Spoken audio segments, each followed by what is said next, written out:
One day at Area 51, a radar tech spots a single-engine plane on final approach to the secret Air Force base.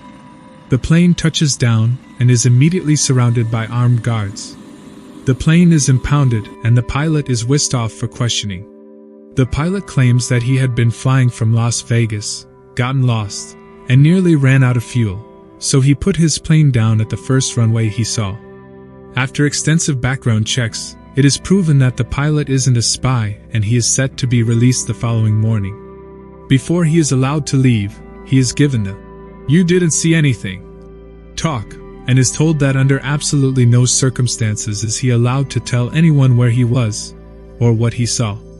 The Air Force fuels up the man's plane, gives him a proper heading to get back to Las Vegas, and sends him on his way. The next day, the man's plane is again spotted getting ready to land at Area 51. This time there are 2 people on the plane. When the plane touches down, it is immediately surrounded by guards again.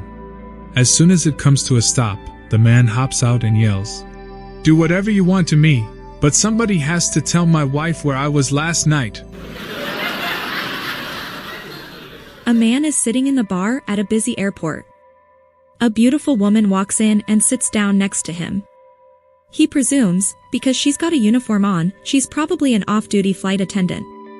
So he decides to have a go at picking her up by identifying the airline she flies for, thereby impressing her greatly. He leans across to her and says the Delta airline motto, "We love to fly, and it shows." The woman looks at him blankly. He sits back and thinks up another line. He leans forward again and delivers the Air France motto, "Winning the hearts of the world." Again she just stares at him with a slightly puzzled look on her face. Undeterred, he tries again, this time saying the Malaysian Airlines motto, "Going beyond expectations." The woman looks at him wearily and says, "What the heck do you want, moron?" He says, sitting back with a smile on his face, "American Airlines." An old farmer got up in the middle of the night to use the toilet. As he was heading back to bed, he looked out the window and saw the lights on in his shed. A closer inspection revealed men loading his tools and farm machinery into their truck. He rushes to the phone and calls 911. "I need the police. There are some guys clearing out my shed." "Okay, sir, we have dispatched officers. They should be there in about an hour." "An hour? But they'll be long gone by then." "I'm sorry, sir, but there are no officers in your area." The farmer hangs up angrily, waits 10 minutes and then calls 911 again. "Hi, it's me again. Don't worry about sending those cops. I've just shot the robbers." And he hangs up. Less than 10 minutes later, 3 cop cars and a helicopter arrive and the robbers are arrested. The sergeant goes up to the house and bangs on the door. The farmer opens it in his dressing gown and holding a cup of tea. "What's going on here? You said you shot the robbers. You said there were no officers in my area." 2 drunk guys walk into a hotel. Skippering one word after another, they finally manage to make themselves understood by the girl at the reception. "So you want the cheapest double room we have, right? The only free one is on the 100th floor, but the elevator is broken." The 2 guys, in order not to spend the night sleeping on a bench, load their luggage and leave for the staircase. Since 100 floors, drunk and with heavy bags is a really tough challenge, they decide to tell a joke every 5 floors. When they reach the 50th floor, one of them starts laughing. "What happened?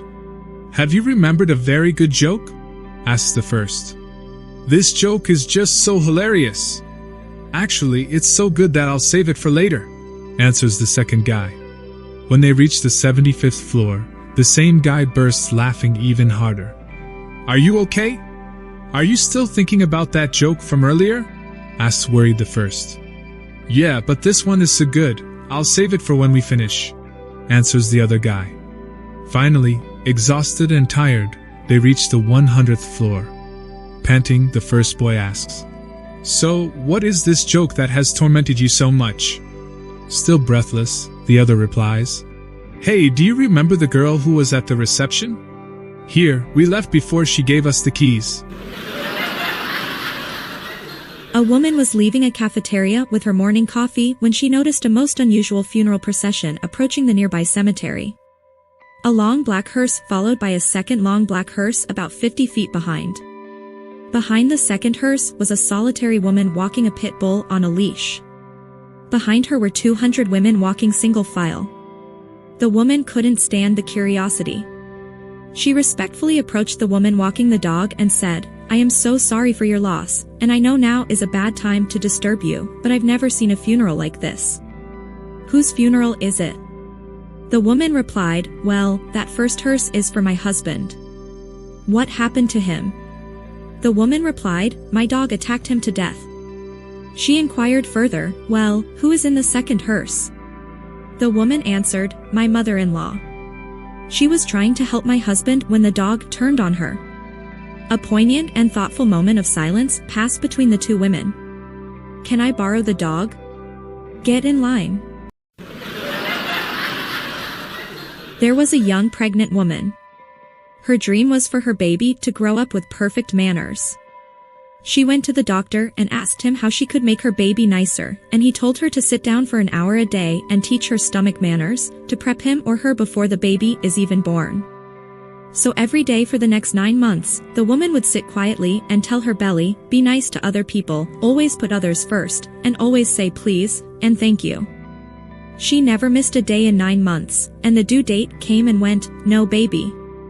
The woman continued to wait for her newborn and continued to teach her belly manners and politeness every day, but as days, weeks, months, and years passed, the baby never came. Finally, 65 years later, when the woman finally passed away in her sleep, the doctors performed an autopsy on her body. They cut open her belly and found 2 little old men with big long white beards, continually saying to each other, "You go first." "No, you go first." A boss was waiting in his office one day when he noticed that all of his workers were missing.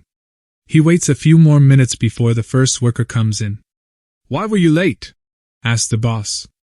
Sounding exhausted, the worker says, "Sorry, boss, but my car broke down on the way to work, so I tried the bus. But the bus broke down, so I hailed a cab. But the cab broke down. But fortunately I was near a stable. But the horse ran so fast it had a heart attack and I had to jog the rest of the way." The boss thinks nothing of it and sends the worker off. The next 2 workers come in to check in and the boss asks them the same question. "Why were you late?" The workers give the boss the exact same reason. "Sorry, boss, but my car broke down on the way to work, so I tried the bus. But the bus broke down, so I hailed a cab. But the cab broke down. But fortunately I was near a stable. But the horse ran so fast it had a heart attack and I had to jog the rest of the way." The boss thinks that he must be losing his mind, but sends the workers off anyways. Finally, the last worker comes in and the boss says, "Let me guess, your car broke down on the way to work, so you tried the bus. But the bus broke down, so you hailed a cab. But the cab broke down. But fortunately, you were near a stable. But the horse ran so fast it had a heart attack and you had to jog the rest of the way." The worker said, "No, boss, you got it all wrong. You see, there were so many broken down cars, buses, cabs, dead horses and crazed joggers in the streets. It was impossible to get through." 2 men were walking home after a Halloween party and decided to take a shortcut through the cemetery just for laughs. Right in the middle of the cemetery, they were startled by a tap-tap-tapping noise coming from the misty shadows. Trembling with fear, they found an old man with a hammer and chisel, chipping away at one of the headstones. "Holy cow, mister," one of them said after catching his breath. "You scared us half to death. We thought you were a ghost. What are you doing working here so late at night?" "Those fools," the old man grumbled. "They misspelled my name." A Native American man lived in the big city all his life. Then one day his father dies. When he goes home to the reserve for the funeral, the people all nominate him to be the new chief, since he was a successful businessman and his father was a good chief. He accepts. But then that autumn, the people come to him and ask him if it will be a cold winter that year. The man has no idea, since he was raised in the city all his life and doesn't know any of the people's traditional teachings. So to be on the safe side, he says, yes. Better start gathering firewood. So they do. Later that week, he decides to call up the National Weather Service and ask them what the forecast is for that winter. They say, apparently, it's going to be pretty cold this year. So he orders his people to gather twice as much firewood. The next week, he calls the weather service again to ask if there are any updates on the forecast. They say yes. Apparently, it's going to be even colder than we previously thought. So the chief tells his people to gather 3 times the firewood they normally would. He calls the weather service one more time, and the man tells him it's probably going to be the coldest winter in history. The chief asks how they know that. And the man tells him, I have no idea, but the Indians down at the local reserve have been gathering firewood like mad. A woman hurried to a pharmacy to pick up the medication. When she got back to the car, she found her keys locked inside. The woman found an old rusty coat hanger on the ground. She looked at it and said, I don't know how to use this. She bowed her head and asked God to send her some help. Within 5 minutes an old motorcycle pulled up, driven by a bearded man who was wearing an old biker skull rag. He got off his cycle and asked if he could help. She said, yes, my husband is sick. I forgot my keys in the car. Can you use this hanger to unlock my car? He said, sure. He walked over to the car, and in less than a minute the car was open. She hugged the man and through tears said, thank you, God, for sending me such a very nice man. The man heard her little prayer and replied, lady, I am not a nice man. I just got out of prison yesterday. I was in prison for car theft. The woman hugged the man again, sobbing, oh, thank you, God. You even sent me a professional. A shepherd was tending his flock in a remote pasture when suddenly a dust cloud approached at high speed, out of which emerged a shiny silver BMW.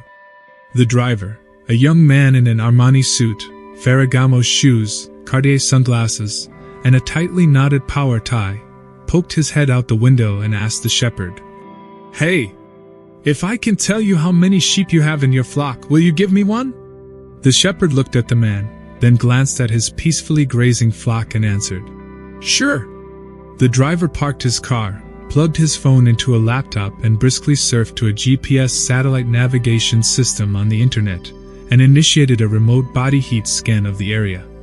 While the computer was occupied, he sent some emails via his phone and, after a few minutes, nodded solemnly at the responses. Finally, he printed a 150-page report on the little laser printer in his glove compartment, turned to the shepherd, waving the sheaves of paper, and pronounced, You have exactly 1,586 sheep. Impressive. One of my sheep is yours, said the shepherd. He watched the young man make his pick and bundle it into his car. Then the shepherd said, If I can tell you exactly what your business is, will you give me back my sheep? Pleased to meet a fellow sportsman, the young man replied. You're on. You are an auditor, said the shepherd without hesitation. That's correct, said the young man, impressed. However, did you guess? It wasn't a guess, replied the shepherd. You show up completely uninvited. You asked me to pay you for information I already know, answer questions I haven't asked, and you know nothing about my business. Now, please give me my dog back. Hey there. I put a lot of effort into making these videos, so please subscribe for more jokes and stay happy. Thank you.